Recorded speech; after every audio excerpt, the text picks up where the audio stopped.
noches, señoras y señores. Bienvenidos a Tiempos Modernos. Considerado por evidentes razones el máximo enemigo del régimen de los vencedores de la Guerra Civil entre 1939 y 1977, el Partido Comunista de España se vio obligado a pasar a la clandestinidad. Durante esos años fue la única oposición real que tuvo el régimen del general Franco. El resto de fuerzas políticas que militaron en el campo de los derrotados en la Guerra Civil estuvieron perfectamente ausentes de toda oposición. A lo largo de muchos años, el Partido Comunista de España constituyó una fuerza política monolítica, correa de transmisión de las decisiones que se tomaban en Moscú, aunque luego, por razones de conveniencia, abandonó esta estrategia alimentando un discurso que muchos han sostenido que el PCE era una fuerza de convicciones democráticas. La verdad es que jamás lo fue. Vamos a verlo. En las últimas semanas de la Guerra Civil resultaba muy visible el cansancio y la desmoralización de las fuerzas políticas que habían constituido el Frente Popular. En su mayor parte, los socialistas, los anarquistas y los republicanos eran partidarios de abandonar una lucha que ya no conducía a ninguna parte. La excepción la constituía el Partido Comunista. Obediente a los dictados de la Comintern, el PC pretendía alargar la lucha por razones de política exterior soviética.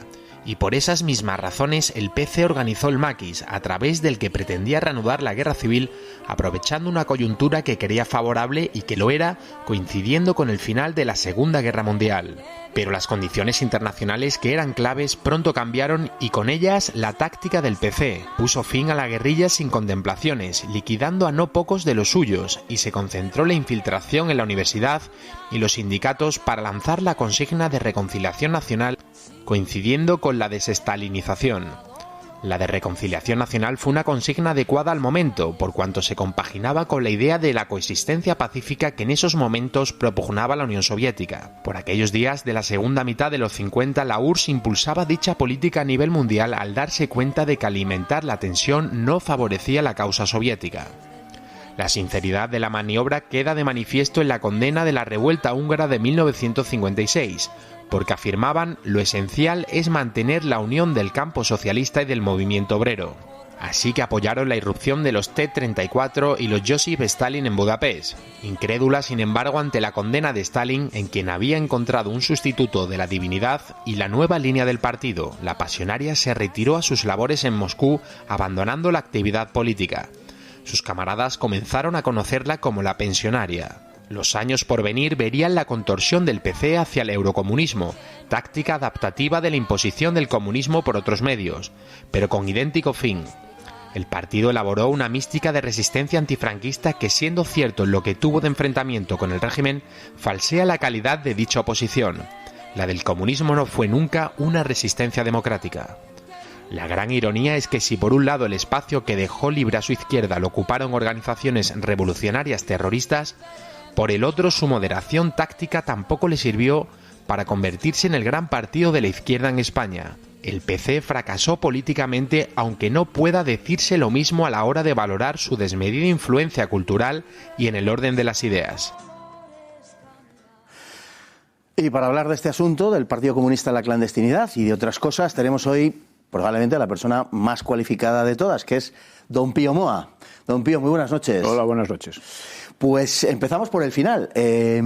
Podemos decir que el Partido Comunista fracasó en las elecciones de 1977, relativamente con respecto a las expectativas que se habían creado de ser el gran partido de la izquierda, pero la verdad es que ha sido capaz de asentar una versión, digamos, cultural, que no podemos considerar precisamente fracasada, e incluso una buena parte de lo que hoy se considera la memoria histórica procede justamente de ahí. Sí, realmente la única oposición real al franquismo fue la del Partido Comunista. Y su mayor éxito fue la penetración en la universidad.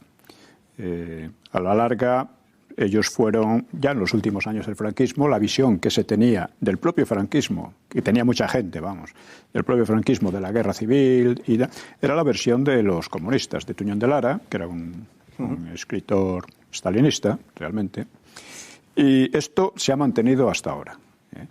Se ha mantenido, incluso se está incrementando con la Ley de Memoria Histórica. La Ley de Memoria Histórica es la versión elaborada por los comunistas sobre el franquismo, sobre la guerra civil, etc. Es una versión, además, que culmina un poco la intención de los comunistas, que era poder imponerla desde el poder.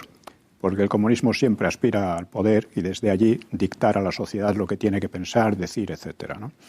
Y es muy curioso que esta ley se esté siempre invocando la dignidad de las víctimas, particularmente de los fusilados después de la Guerra Civil. Estos señores fusilados eran en su gran mayoría chequistas, eran torturadores, asesinos, incluso que se habían asesinado entre ellos, unos a otros, unos partidos a otros.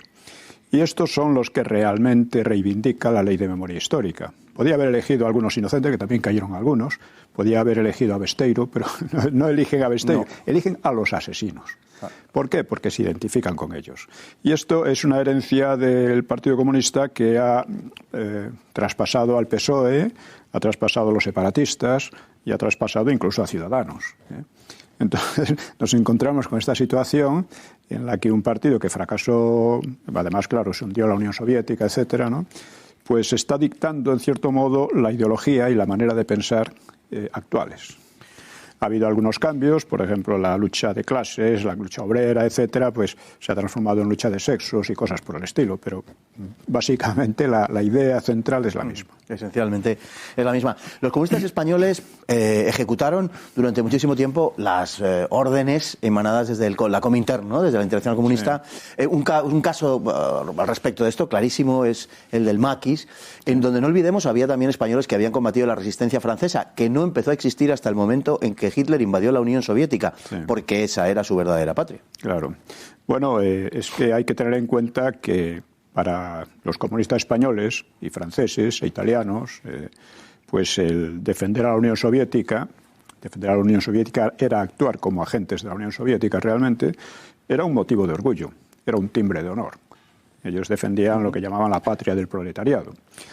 En consecuencia, no debe extrañar esto. Su actuación fue siempre a las órdenes de Moscú, y orgullosos de estar a las órdenes de Moscú. Incluso en los españoles en mayor medida que otros. Yo no sé exactamente por qué, pero esto fue así. Es así. Y las órdenes de Moscú pues servían a la consolidación de la Unión Soviética, que era el país que marcaba la línea, la humanidad, de la emancipación, etc. Todo esto era la gran mentira, se llamaba el país de la gran mentira, ¿no? Pero se mantenía y se mantiene hoy, no como hoy nadie reivindica a la Unión Soviética, claro está, y menos aún a Stalin, pero reivindican gran parte de la doctrina que entonces tenían. El Partido Comunista fue eso y eso implicaba pues muchísimas cosas.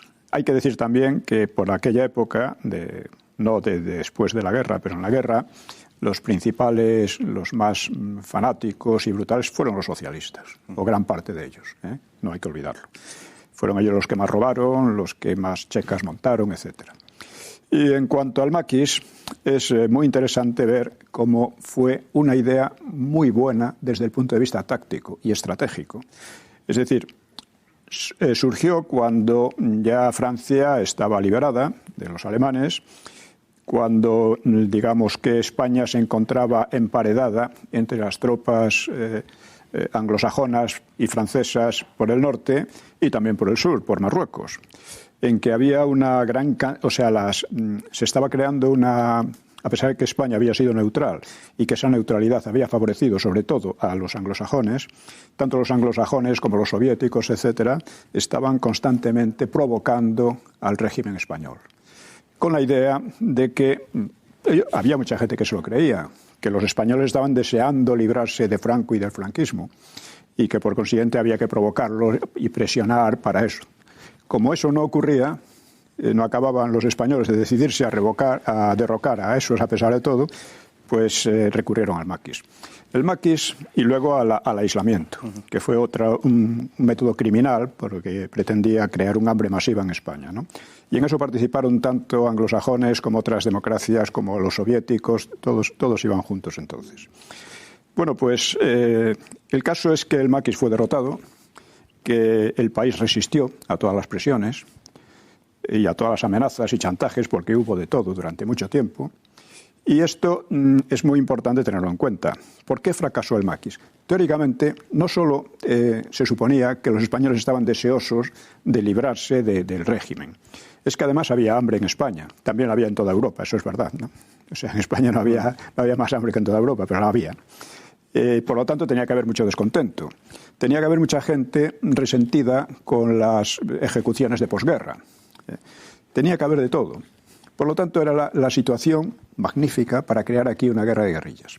Hay que decir que, por ejemplo, en Grecia, la guerra de guerrillas comunista fue muy efectiva, hasta el punto de que Inglaterra, que participó en ella para aplastar a los comunistas, tuvo que tirar la toalla y tuvo que intervenir USA.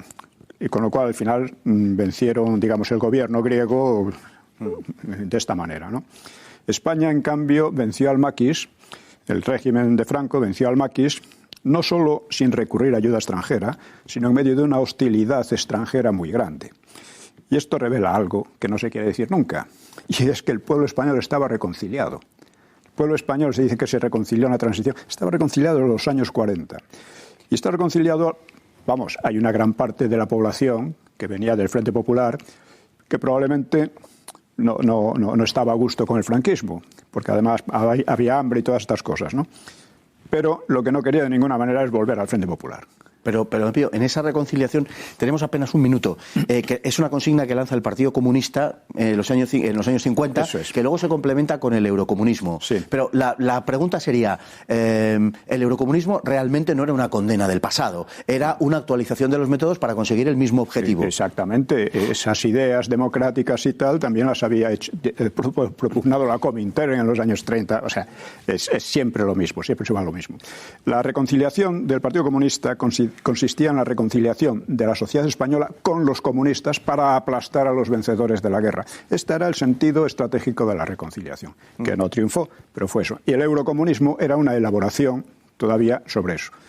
Porque, claro, veían que ni en España, ni en Italia, ni en Francia podían ganar con los métodos antiguos. Entonces cambiaban eso. Eso pasó en los años 30 también, después de las políticas de clase contra clase, de radicalización, pues fueron al antifascismo, la democracia, etcétera, la democracia burguesa, ¿no? Pero eso ha sido un cambio, o sea, son cambios tácticos en función del objetivo de crear una sociedad totalitaria. De eso nunca han cambiado. Y a veces estas cosas en 30 segundos que nos quedan les sale mal. Le salió mal al Partido Comunista en 1977 con la adopción del himno, la bandera, etcétera. Sí. Fue también un cambio estético que no llegó a ninguna parte. Bueno, era importante eso. O sea, el Partido Comunista se encontró al llegar a la transición con la posibilidad de continuar ilegal. Claro. Con lo cual, las ventajas de toda su lucha, que había sido muy dura muchas veces, abnegada en cierto modo, los frutos solo iba a llegar el PSOE, que no había hecho nada. Claro, entonces aceptó todo. Aceptó porque no tenía más remedio, porque si no, quedaba en la ilegalidad. Si quedaba en la ilegalidad, estaba perdido ya. Todo el esfuerzo de 40 años perdido. El Partido Socialista, que efectivamente recogió los frutos y que intentó que el gobierno de Suárez no legalizara al Partido Comunista. Pero esto es un tema sobre el que volveremos más adelante. Muchísimas gracias, don Pío. Muy buenas noches. Esperamos contar con usted en más ocasiones. Es siempre un placer. Y a todos ustedes, muchísimas gracias por estar ahí día tras día, noche tras noche. Muy buenas noches y hasta mañana, si Dios quiere.